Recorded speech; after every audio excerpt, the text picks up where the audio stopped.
Tout le monde commence par un logo au tout départ quand il fait sa société et pour lui il a fait son image de marque. Non. Des exemples aussi pour que je vous fasse comprendre qu'il y a un intérêt économique à le faire et qu'on n'est pas uniquement un petit peu dans quelque chose. Et c'est vraiment un très bel exemple de réussite dans ce domaine-là de branding.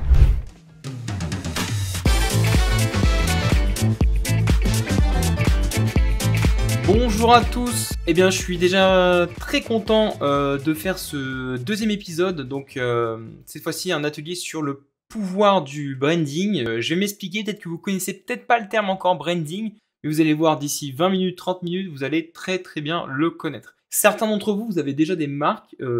Quand je dis des marques, c'est des logos, des choses comme ça que vous avez déjà établis. Mais ça va vraiment beaucoup plus loin que ça, justement, le branding. Et c'est là qu'on va aller aborder avec différents cas, des exemples aussi pour que je vous fasse comprendre qu'il y a un intérêt économique à le faire et qu'on n'est pas uniquement un petit peu dans quelque chose de marketeux ou de quelque chose qui est une vue d'esprit. Non, ça a des réels impacts sur le terrain d'avoir une image de marque qui est bien construite et c'est ça que le branding va vous aider à faire. On va pas y louper à chaque fois, mais pour ceux qui ne me connaissent pas, parce que ici il n'y a pas forcément que des clients web en vue qui peuvent nous rejoindre sur le live, mais il peut aussi y avoir des gens qui viennent de Twitch. Donc je suis le mot-clair, le cofondateur de Web en Vue. On accompagne les TPE PMU pour qu'ils deviennent visibles en ligne, avec notamment un site et une présence digitale qui leur ressemble. Ça c'est vraiment notre ADN. Donc passez ça pour ceux qui me connaissent. Bon bah je vais pas vous refaire mon portrait, mais dans tous les cas ceux qui ne me connaissent pas, n'hésitez pas à me suivre sur les réseaux, ça me fait très plaisir. Donc maintenant l'introduction, on va voir différents éléments. Dans un premier temps, ce que j'ai envie que vous ayez compris que le branding, c'est pas un logo. Tout le monde commence par un logo au tout départ quand il fait sa société et pour lui, il a fait son image de marque. Non,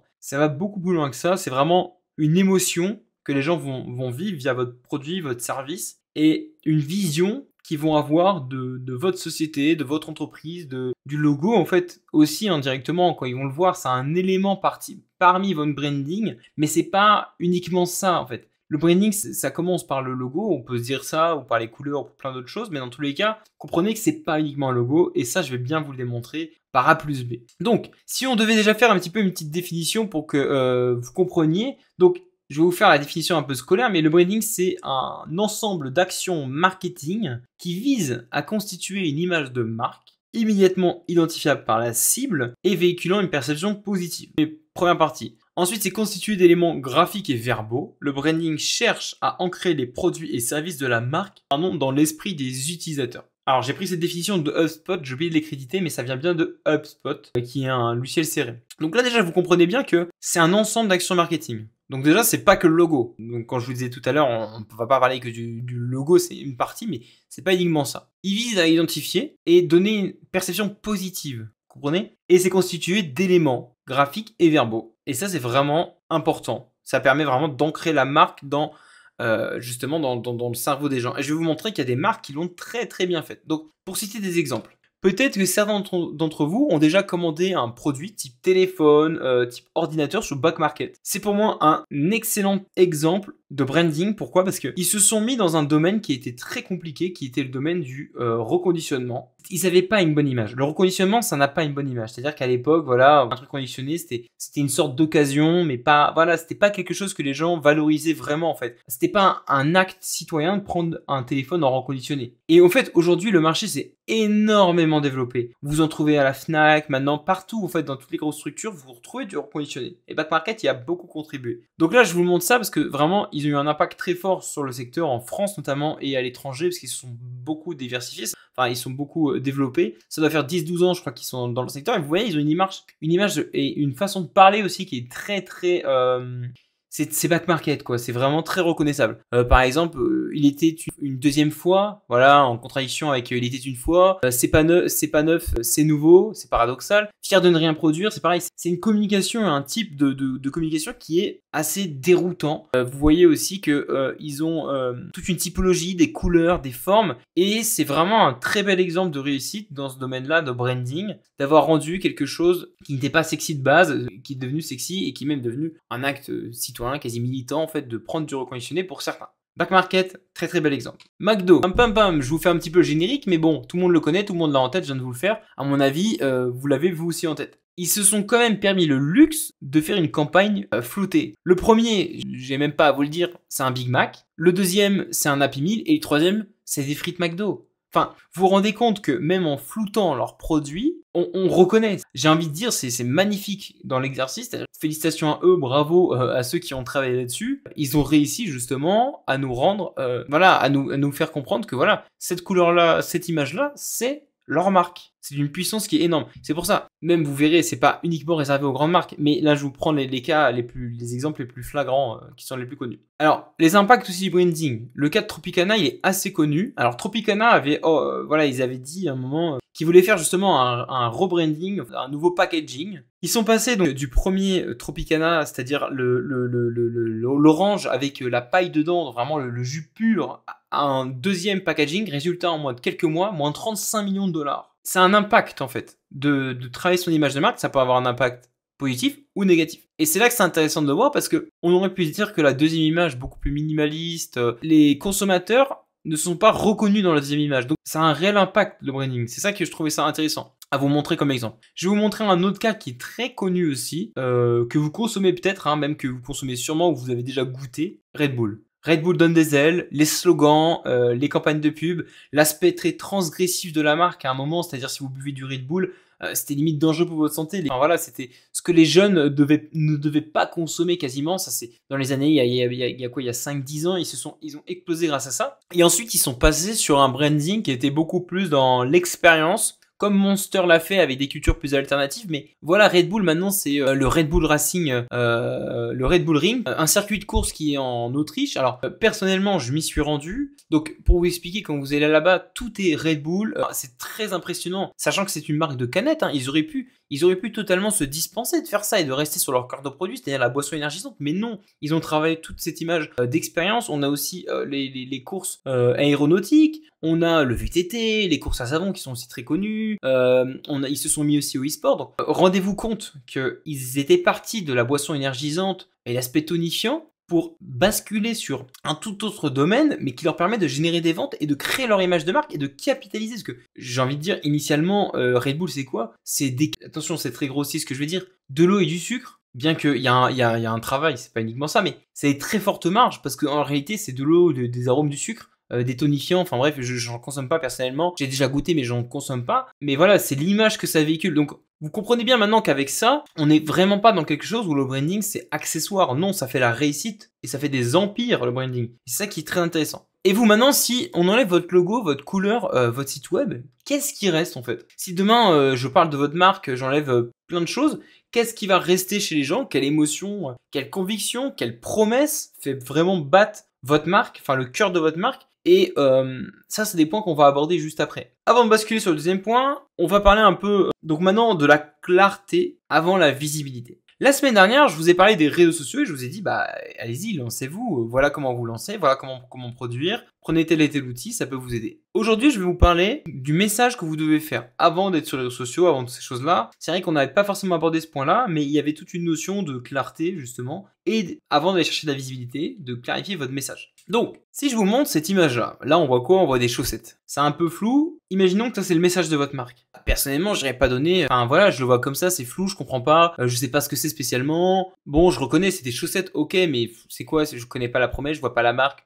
Peu importe. Ok, je vous en donne 2 € en fait. 2 €, ça me paraît cohérent, c'est des chaussettes. Je connais pas, est-ce que c'est de la qualité? J'en sais rien, j'ai pas confiance. Je n'ai pas confiance. Donc je vous donne 2 €. Ça c'est le problème d'un mauvais branding. Parce que là en fait, c'est une mauvaise image. J'ai une mauvaise image. La valeur perçue de votre produit, elle est pas bonne en fait. Elle n'est pas bonne. Donc, on va chercher avant à clarifier. Pourquoi il faut clarifier son message? Et pourquoi en soi, il faut investir en fait dans votre branding? Parce que c'est ça qui est important. Aujourd'hui, si je prends une équation classique, vous allez calculer votre prix de vente comme ça. Je prends mon prix de vente, je mets son coût de fabrication et ça marche. C'est-à-dire que mon produit coûte 1 €, je mets 1 € de marge et je vous le vends 2 €. Ça, j'ai envie de dire, c'est ce que monsieur et madame tout le monde font. Mais c'est pas ce que Nike fait, c'est pas ce que Adidas fait, c'est pas ce que les marques font en fait. Et vous pouvez vous dire, je suis pas Adidas, je suis pas... Non, je suis d'accord. Vous, votre personne, non, vous l'êtes pas. Mais par contre, l'entreprise que vous avez lancée, c'est une marque. Et ça, vous pourrez pas m'enlever que c'est une marque. Sinon, dans ce cas-là, c'est votre nom-prénom. Donc, vous avez une marque, en fait, aujourd'hui. Donc, pourquoi pas bien faire cette marque-là? Parce que là, vous pouvez vous dire peut-être des fois, moi j'y arriverai pas. Non, c'est faux. C'est faux. Donc, si on revient à ça, le prix de vente, vous le déterminez comme ça. En vrai, les marques, elles déterminent comment? Elles déterminent comme ça. Elles déterminent pas le prix de vente, elles déterminent en fait un prix que vous êtes capable d'accepter par rapport à quoi? C'est pour ça que je dis c'est en fonction d'eux. C'est que je vais déterminer un prix en fonction de est-ce que vous me faites confiance plus qu'un autre? Est-ce que j'ai une bonne image vis-à-vis de vous? Est-ce que l'identité que ça va vous permettre d'avoir grâce à mon produit vous satisfait? Et est-ce que j'ai une bonne expérience? Donc là, comprenez quand je suis en train de vous dire les chaussettes que je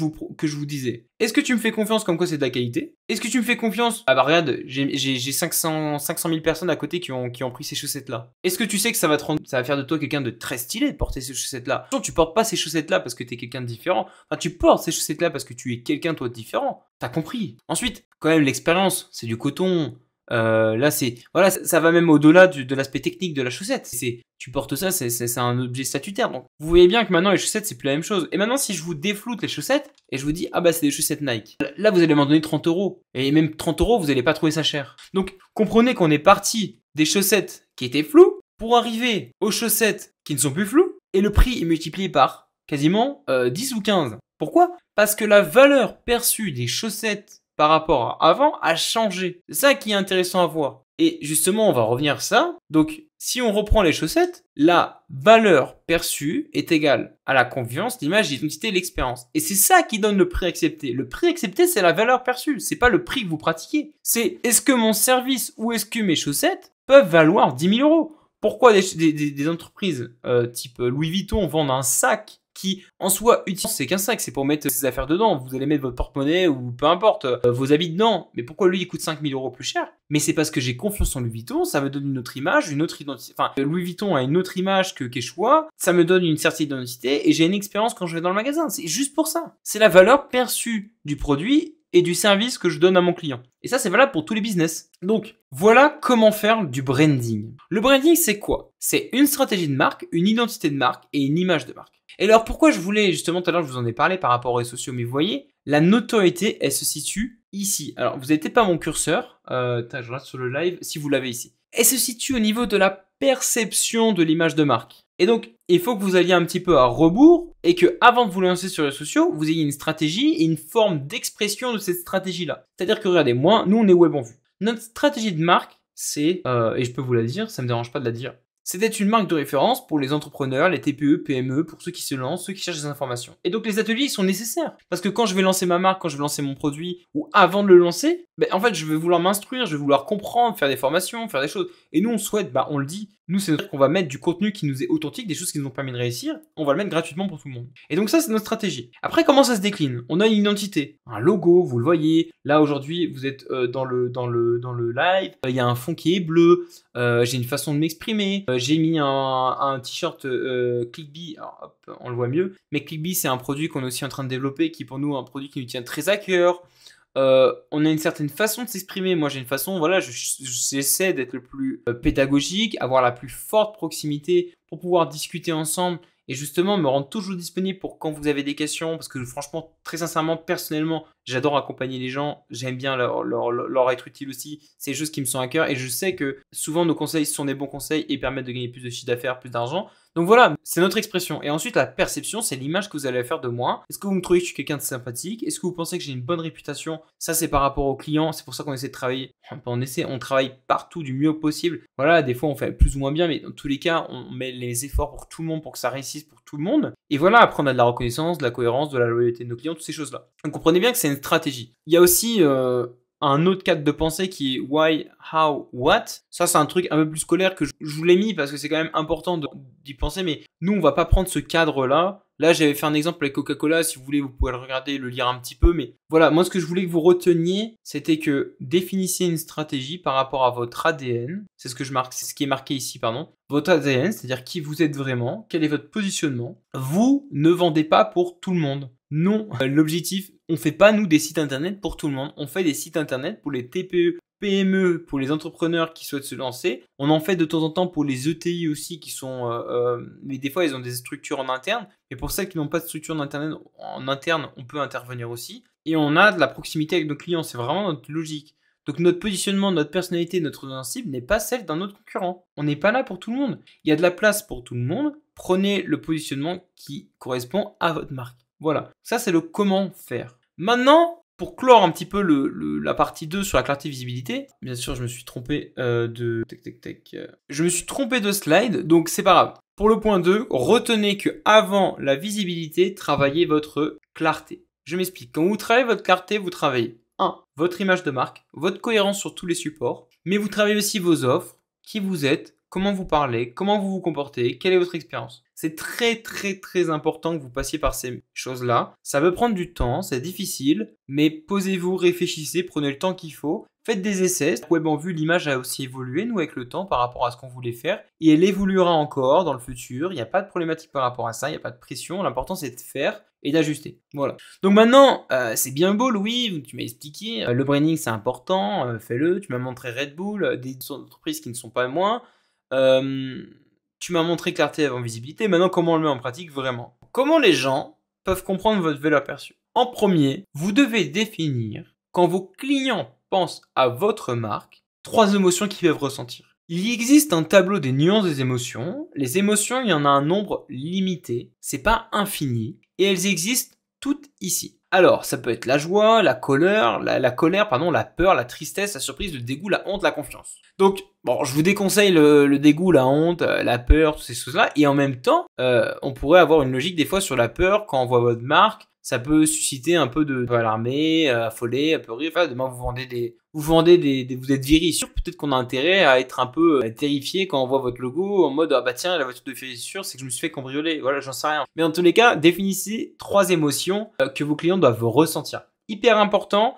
Parce que ça, c'est vraiment un pilier dans ensuite dans tout ce que vous allez faire. Nous, par exemple, on a l'accessibilité, on a la proximité qui sont très très importants pour nous. Et du coup, bah, toute notre façon de travailler, notre façon de faire est axée vers justement que ça vous dégage ces émotions-là qui sont vraiment importantes pour nous et que nous on apprécie. Ensuite, si votre marque disparaissait demain, bah, qu'est-ce qui va manquer à vos clients? C'est vraiment ça. Si moi demain notre société disparaît, qu'est-ce que mes clients vont pas retrouver chez un concurrent et qui va leur manquer? J'espère que ce sera notre réactivité, j'espère que ce sera, comme je disais, notre proximité, le fait qu'on soit toujours accessible, qu'on souhaite toujours. Donc, des fois, on va même plus loin que la prestation. On veut vraiment que les gens réussissent foncièrement et honnêtement. On veut que tout le monde réussisse et donc bah voilà, on espère que si demain on ne soit plus là, c'est les choses qui manqueront aux gens. Ça veut dire qu'ils avaient ce sentiment là, ça c'est important. Ensuite, qu'est-ce qui est dans votre offre ne peut pas être copié facilement par un concurrent? Alors là, vous avez plein de possibilités. Ça peut être un savoir-faire, une expertise, mais attention, c'est là où je vous dis faites attention, parce que souvent un produit c'est facilement copiable. Ok, c'est-à-dire que la personne qui est plombier, il change un lavabo, on peut éventuellement copier ça. Donc évidemment, vous allez me dire, bah ouais, mais moi du coup comment je fais? Bah en fait, trouvez quand même la chose qui va vous différencier d'un concurrent et qui va pas être facilement copiable. Je vais vous donner un exemple. Si vous êtes plombier, mais pas, alors c'est peut-être pas le bon exemple là, dans l'instant T, mais ça pourrait être que vous avez, je sais pas, mais une application et que votre concurrent n'a pas d'application pour prendre rendez-vous avec vous, par exemple. C'est peut-être pas le bon exemple parce qu'il n'y a pas forcément une répétition dans le service, mais comprenez bien que ça c'est quelque chose que ça met une barrière à l'entrée pour le concurrent. Ensuite, quelle est l'histoire ou l'expérience qui rend votre produit plus désirable que sa simple utilité? Aujourd'hui, nous, on fait des sites internet, on fait du branding, on fait de la campagne ads. J'ai envie de dire, en vrai, il faut être honnête, c'est un peu comme tout le monde. Je suis désolé, si vraiment on se limitait à ça, on serait très très loin. Donc, on va beaucoup plus loin dans nos services, dans nos conseils, dans notre expérience, dans tout ce qu'on veut donner à nos clients. Par exemple, tous nos clients qui rentrent aujourd'hui auront les services de demain, c'est-à-dire que, en fait, les services qui vont s'ajouter, ils en bénéficieront aussi sans surcoût. Donc, voilà, c'est quelle est l'histoire ou l'expérience qui rend votre produit plus désirable que sa simple utilité. Un produit, comme je vous dis, tout le monde peut le faire. Enfin, la majeure partie des gens peuvent le faire. Donc, maintenant, qu'est-ce qui va faire que vous, c'est différent? Donc, ça, c'est vraiment le travail de la valeur perçue. Ensuite, on a identifié votre capital de marque. Quelle est la preuve tangible qui montre que votre marque inspire confiance? Là, ça peut être quoi? Le bouche à oreille, le rachat, la recommandation, la communauté active. Il y a plein de possibilités. Quelle est la promesse implicite que votre marque tient à chaque interaction? Ah bah oui, la répétition d'une promesse, ça fait le capital de la marque. C'est-à-dire dans le temps, à dire tout le temps, écoutez, moi je suis quelqu'un d'accessible. Bah oui, je suis d'accord avec vous. Mais si demain, à chaque fois qu'on m'envoie un message, je réponds pas, je suis pas accessible. Donc ça, je dois le répéter. Alors oui, je suis accessible, donc je réponds tout le temps, tout le temps, tout le temps, et dans le temps. Et ça, c'est important, c'est ce qui fait la marque. Quelle valeur ou conviction votre marque incarne, même quand ça ne rapporte pas immédiatement? Proximité, bienveillance, transmission d'informations. C'est ce que je suis en train de faire. Aujourd'hui, sur le live, on n'est pas 100 000. On n'est pas 100 000. Mais, comme je vous l'ai dit, ça ne rapporte pas immédiatement. Là, je suis en train de prendre des dizaines d'heures par semaine pour faire des lives qui font pas de vues. Faut être honnête, ça ne fait pas de vues. Mais je sais que c'est important pour notre image de marque. C'est important aussi personnellement, moi je trouve ça important de vous donner ce qu'on a pu apprendre et ça nous aidera dans le temps. C'est pas grave, ça rapporte rien aujourd'hui. Mais peut-être que demain, il y a 10 personnes qui vont regarder ces vidéos-là, ça va les aider dans leur parcours entrepreneurial, ils vont gagner du temps. J'aurais aimé, moi, avoir des choses comme ça m'aurait intéressé. J'écoute énormément de podcasts, ça m'aurait très intéressé, ce que je dis m'intéresse. Je suis un peu mégalo, mais oui, c'est un peu le cas. Donc voilà, ça c'est votre capital de marque, ce qui fait que vous êtes différent aussi des autres. Ensuite, vous avez des zones à renforcer. Votre design, votre ton de voix, votre expérience cohérent avec vos valeurs. Moi, je dis aux gens publier, mais on n'est pas les plus actifs. Donc, ça, on doit le renforcer. Typiquement, là, je me suis repris sur les réseaux. Même moi, des fois, on n'est pas infaillible, on est des humains. Si quelqu'un découvrait votre marque, quelle impression immédiate en aurait-il? Bah, moi, j'espère que la personne, ils ont l'air accessibles, intéressants.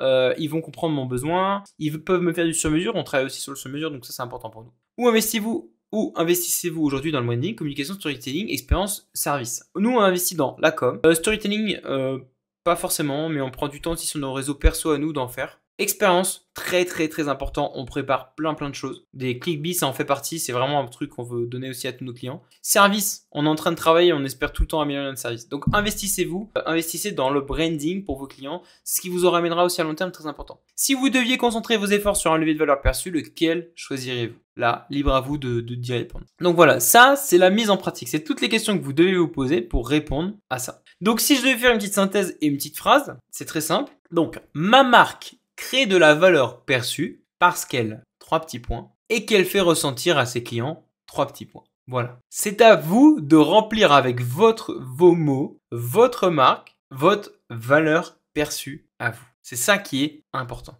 Par exemple, je peux vous faire un petit exemple avec Web en Vue, mais ma marque crée de la valeur perçue, par exemple, parce qu'elle donne des conseils qui permettent aux entrepreneurs de réellement développer leur activité et gagner plus de chiffre d'affaires, faire plus de marge, être plus libre dans leur vie, et qu'elle fait ressentir à ses clients que chaque jour, ils avancent un peu plus vers leur objectif de liberté, d'entreprise et leurs rêves, tout simplement. Ça, c'est la valeur perçue que j'ai envie qu'on puisse dégager sous Web en Vue. C'est libre à moi, en fait. Maintenant, à vous de trouver votre valeur perçue qui vous parle, qui vous fait vous lever tous les jours et qui vous fait travailler, même quand c'est compliqué. Il y a des clients, des fois, c'est compliqué, mais qui vous fait travailler toujours aussi bien pour n'importe quel client parce que vous voulez qu'il réussisse vraiment. Voilà sur la partie mise en pratique. Maintenant, on va aborder le vrai pouvoir du branding. Le vrai pouvoir du branding, alors quand je parle de ça, c'est le pouvoir économique et là, je vais vous donner des chiffres. Donc, l'effet économique du branding. J'ai parlé, c'est bien, c'est beau. Vous me direz, ouais, mais d'accord, Louis, mais est-ce que c'est vrai ce que tu nous dis? Est-ce qu'on a vraiment un intérêt à investir dedans? Est-ce qu'on a vraiment un intérêt à gagner? Investir, quand je dis investir, c'est pas uniquement auprès de nous, hein, avec un nouveau site, une nouvelle image de marque ou des choses comme ça, c'est pas ça, mais même des caméras, allez-y, faites des choses par vous-même, investissez dans vous, dans votre contenu, votre temps, votre énergie, c'est pas uniquement de l'argent. Quelques contenus clés. En 2022, Nielsen, qui est une très très grosse entreprise de données, enfin voilà, je vais pas vous faire tout le topo, mais de data dans l'image de marque, l'UX/UI, enfin bref, tout ça, a montré que les marques à forte notoriété pratiquaient des prix 14 à 40% plus élevés que les marques génériques équivalentes. Donc là, je suis en train de vous dire, si vous investissez dans le temps et vous mettez l'argent qu'il faut, vous allez gagner plus d'argent parce que c'est pas en étant le moins cher en fait que vous créez une image de marque. C'est en augmentant votre valeur perçue. Ça, c'est très important. L'étude Ali-Wadi et Al à la Columbia Business School montre que le revenu premium, ils appellent ça comme ça, donc l'écart de chiffre d'affaires entre une marque forte et un produit sans marque comparable, est la mesure la plus fiable de la valeur de marque. Je m'explique. Ça correspond aux 14 ou 40% plus élevé. Si demain on a une agence web et qu'on fait à chiffre d'affaires à nombre de sites équivalent 20 ou 30% de plus de chiffre d'affaires, c'est vraiment notre valeur perçue de marque qui fait ça. C'est pas nos yeux bleus. Sachant que j'ai pas des yeux bleus, en plus je crois que d'après mon passeport, j'ai des yeux gris. Donc je précise quand même. En moyenne, 20% seulement des marques parviennent à ce premium le durable. Preuve que ce n'est pas automatique mais stratégique. Très très important. Comprenez que ce dans quoi vous êtes en train d'investir, c'est quelque chose que vous pourrez peut-être à 20% uniquement, une chance sur 5, obtenir des résultats. Et pourquoi c'est important? Parce que ça vous permet de faire plus de chiffre d'affaires, donc plus de revenus, plus de marge et donc développer plus votre société. Et aussi répondre mieux à vos clients. Parce que quand vous avez plus de moyens, vous pouvez mieux répondre à vos clients. Les contenus clés, les chiffres et l'effet économique réel du branding qui n'est pas une vue d'esprit et où vous avez tout intérêt de le faire. Donc le mécanisme de création de la valeur perçue. J'ai confiance, j'ai une certaine image de société, ça me donne une certaine identité, une certaine expérience, ça augmente la valeur perçue et donc le prix accepté. Et c'est une boucle. Plus les gens ont confiance, meilleure est votre image, meilleure est l'identité que dégage votre produit quand on le consomme par exemple. Meilleure est l'expérience, mieux est la valeur perçue, mieux est le prix accepté. Ça se construit dans le temps. Donc il y a une autre étude de l'université de Lund, alors je ne sais pas comment on le prononce, en 2019, qui montre que la volonté de payer un prix premium est directement corrélée à 3 dimensions. L'image sociale, donc le statut perçu en consommant le service ou le bien, ou alors là c'est peut-être l'image sociale, donc peut-être le statut perçu de la société. Le sentiment d'unicité, donc d'appartenir par exemple à un certain... Par exemple, nous, ce qu'on a envie, c'est les entrepreneurs qui ont envie de réussir. Les autres, je suis désolé, mais ça ne nous intéresse pas. Donc si vous avez envie de réussir, venez travailler avec nous, parce que nous on a envie de vous faire réussir. Les autres, allez faire autre chose. Allez faire autre chose, ça ne nous intéresse pas. Ceux qui sont là, les court-termistes, allez faire autre chose. On travaille que sur le long terme avec des gens qui ont envie de travailler, de s'investir. C'est hyper important. Et ensuite, troisième point, l'origine ou l'authenticité perçue. Est-ce que ce que je suis en train de vous dire est réel ou pas? Et donc ça peut permettre, demain, d'avoir une certaine image de marque qui nous permet de vendre un peu plus cher nos produits, nos services. Pourquoi? Parce qu'en fait, ce qu'on dégage est différent des autres. Et nous, notre objectif, là je vous parle en tant que cofondateur, c'est que ce soit réel, que ce soit pas juste une vue d'esprit. Là, on n'est pas là pour créer une marque et facturer plus cher parce qu'on doit facturer plus cher. Non, on est là pour créer une marque et qu'en fait la réelle valeur perçue, ce soit la réelle valeur de notre service. Et ça, c'est hyper important, que ce soit personnellement, là j'en parle moi-même personnellement. Alors j'ai baissé un petit peu le micro, je viens de voir qu'il sature un peu, mais que ce soit personnellement ou que ce soit justement pour nos clients. Donc ça, c'est le vrai mécanisme de création de valeur pour votre marque. Et ça a un très gros impact sur votre rentabilité, parce qu'aujourd'hui, on est dans un monde où le produit seul ne suffit plus.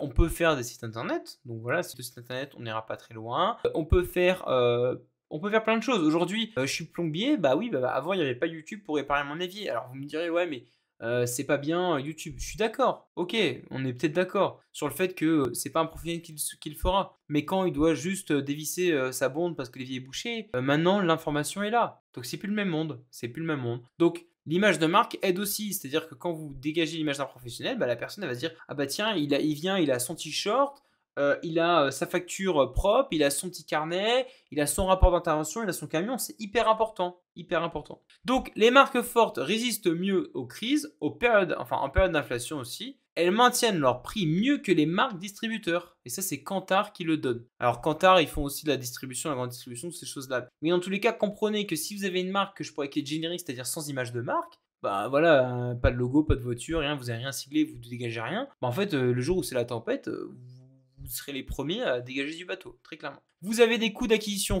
clients qui sont plus faibles. Si vous avez une image de marque, ça vous coûte moins cher d'avoir des clients. Donc investissez. Et Google Ads, God of Google Ads, vous le rendra. Parce qu'en fait, ça vous coûtera moins cher de faire de la pub sur quelque chose qui est connu, reconnu et en lequel les gens ont confiance que sur quelque chose qui n'est pas connu, reconnu et en lequel les gens n'ont pas confiance. Aussi simple que ça. Elle fidélise plus longtemps. Un client attaché à une marque est jusqu'à 5 fois plus susceptible de racheter. Parce qu'en fait, c'est là, vous avez les clients qui en plus rachèteront chez vous. Il y aura la répétition, donc ça fait baisser le coût d'acquisition client. Donc, le branding fait gagner là où le produit seul ne suffit plus. Pour conclure, attention, avant d'investir dans la visibilité, il faut savoir ce que vous montrez. Parce que la puissance économique d'une marque commence toujours par sa clarté. Donc, devenez clair et ensuite, rendez-vous visible, c'est hyper important. Commencez votre image de marque, votre ton, votre positionnement, toutes ces choses-là, pour ensuite vous rendre visible au monde. Et là, vous pouvez réellement capitaliser sur le travail que vous aurez fait. C'est vraiment ça, travailler la clarté de votre marque. Est-ce que mon produit, mon service est clair, compréhensible? Et c'est ce qui vous fera réussir, j'en suis sûr. Merci beaucoup d'avoir suivi ce deuxième atelier de Web en Vue. On se retrouve mardi prochain à 18 h. Merci beaucoup. Salut, ciao, c'était Louis. Merci.